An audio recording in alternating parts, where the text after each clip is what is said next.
Our homestead is located in a pretty rural area. There's no light pollution, no noise pollution, or really people pollution in general out here. And I wouldn't trade our detachment from this modernized world for anything, honestly. And even though we love our detachment, we do love the ability to reach out to a loved one over the phone if need be, or to install a security system to protect our home. We also work jobs that sometimes require us to work remotely, and good internet is essential. And of course, we love to listen to Spotify around the house or crash at the end of the day and enjoy some of our favorite YouTube channels. In today's video, I'm going to talk about why we chose Starlink for our internet provider here on the homestead and how it's performed for us so far. Plus, stick around for additional updates here on the homestead. Starlink is perfect for rural areas because it uses low Earth orbit satellites to provide fast, low latency internet, where traditional broadband, also known as cable, is unavailable. This enables remote work, streaming, and online learning with speeds far exceeding old satellite options, requiring only a clear view of the sky and practically zero extensive ground infrastructure. Starlink satellite network also offers resilience during power outages, making it crucial for connecting folks like us to essential digital services. Little side note here, the Starlink satellites you see in the sky are launched into batches by SpaceX Falcon 9 rockets, which carry dozens of satellites stacked on top, deploying them into low Earth orbit, also known as LEO.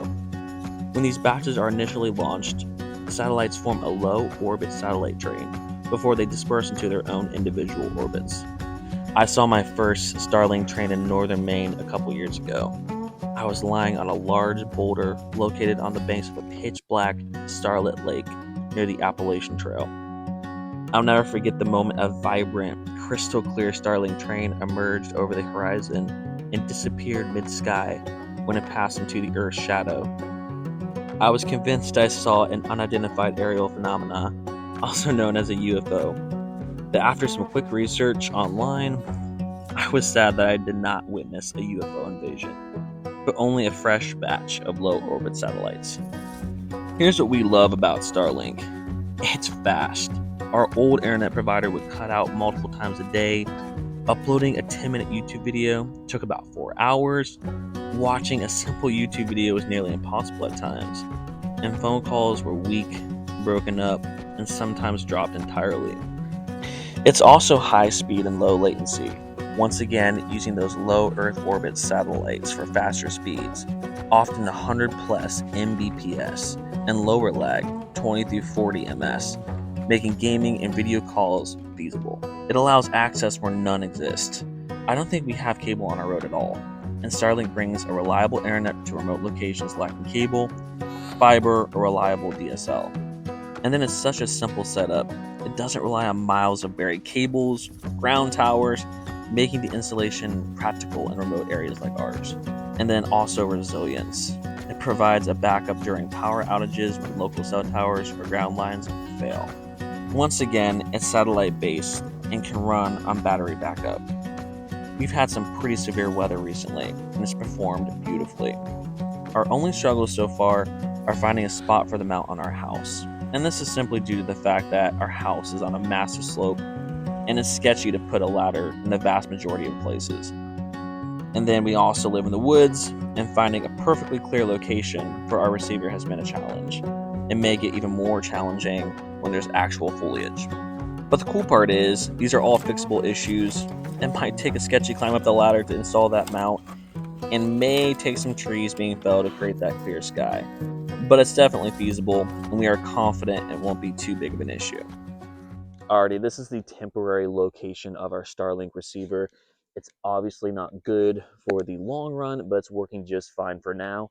It's up here on our carport, and it's experienced like 5 inches of snow, ice, and it's doing really well so far.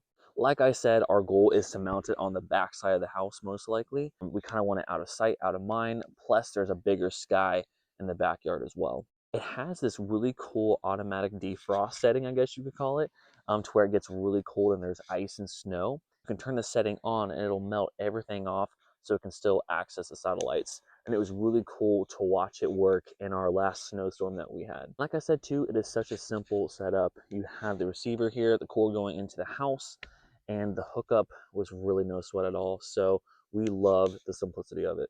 So I think there's all kinds of different sizes for Starlink. I think there's large kits for like businesses. I think there's mini kits for like travel and stuff like that. We got the standard size kit, and it's been perfect for us. It came in this box right here and had all the parts in it ready to go. And this is not a how-to video, by the way. This is just our experience with Starlink and what we think of it so far. So the receiver up on the carport came in this box right here, as well as the cord, and then we have the mounts and this box right here.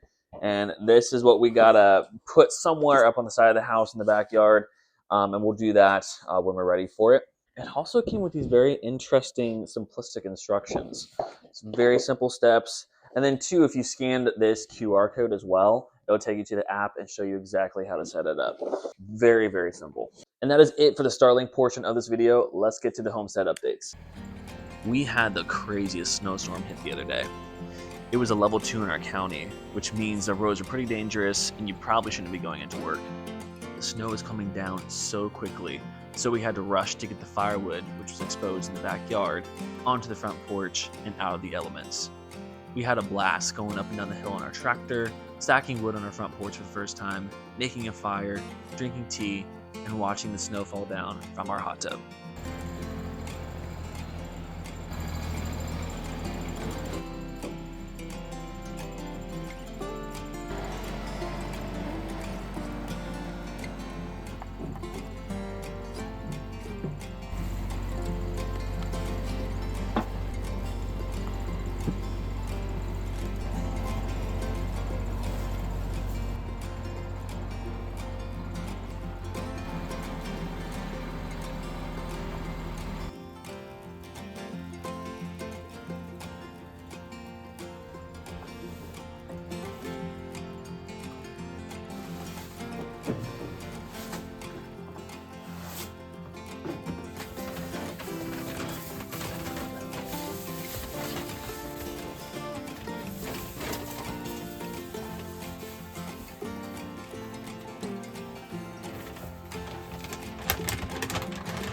These are 5-year-old materials, I told you.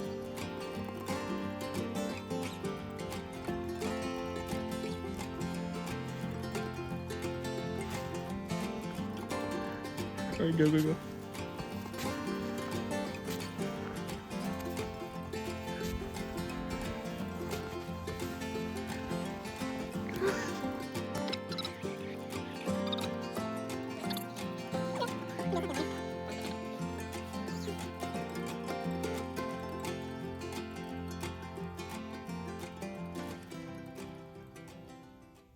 So I wasn't going to talk about this in the vlog because it is so devastating and sad, but we recently lost one of our goats, Brandy.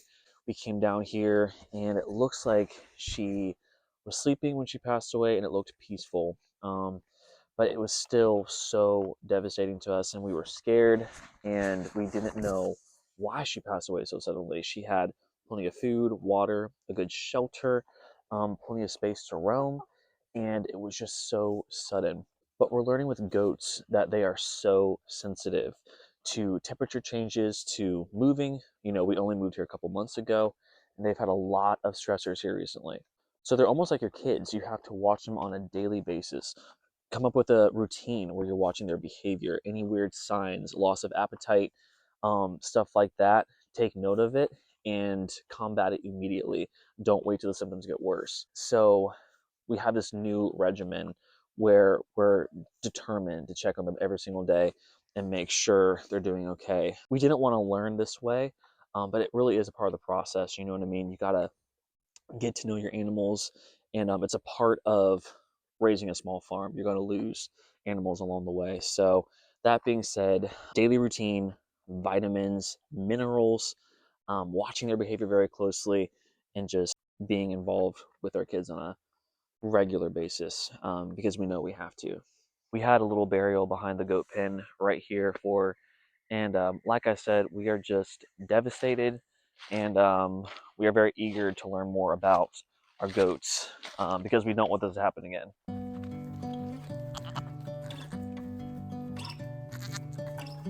So recently we've been using oat flour rather than regular flour, and that's apparently because it's higher in protein, it's packed with vitamins, fiber, nutrients, minerals, all that kind of stuff. I'm not saying it's better for you than regular flour, but we're loving how we feel when we eat it. It's really easy to digest and all that kind of stuff. So I'm gonna make some oat flour bread and some oat flour pancakes, blending it up into a nice fine consistency.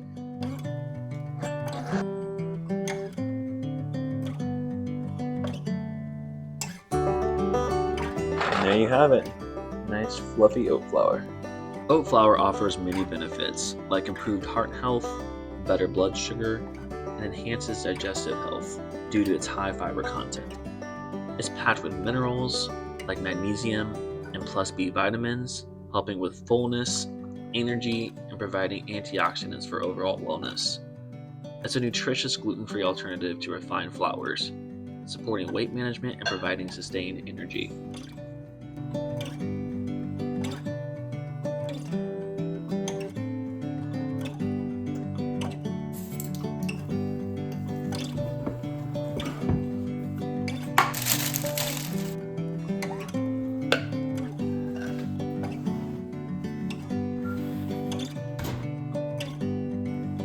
Almost forgot this part.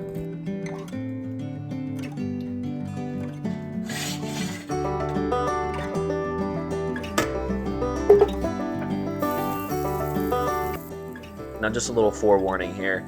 These taste very organic, very earthy, and very wholesome. If you're not into those kind of flavors, these probably aren't the recipes for you. We just love the benefits and we feel amazing after we switched over from refined flours. And that is it for today's video. Hope y'all enjoyed it, and we'll see you in the next one.